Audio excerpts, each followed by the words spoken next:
The California Supreme Court first ruled that Proposition 8, which outlawed same-sex marriage, was valid, that the voters in California voted to ban the practice, and that vote is valid, and so the practice from here on out is now, again, illegal. Same-sex marriage is no longer valid in the state.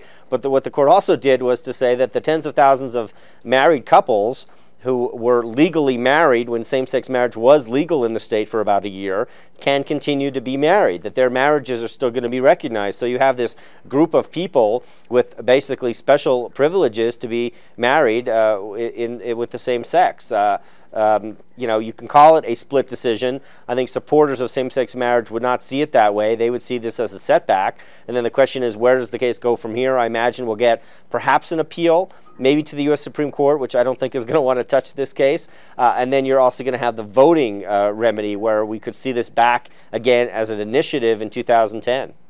All of the momentum over the past 6 months has been in favor of same-sex marriage. We saw it in Vermont, in New Hampshire, New York is looking at it, New Jersey, and of course those states aren't bound by what California does, and California clearly wasn't bound by what those other states did. I think in the long run, there will be more states that recognize same-sex marriage. In the long run, the U.S. Supreme Court will have to get involved, but I think we are years and years away from that. You know, a lot of people think this issue has been around for a long time. It's only been around for 5 years.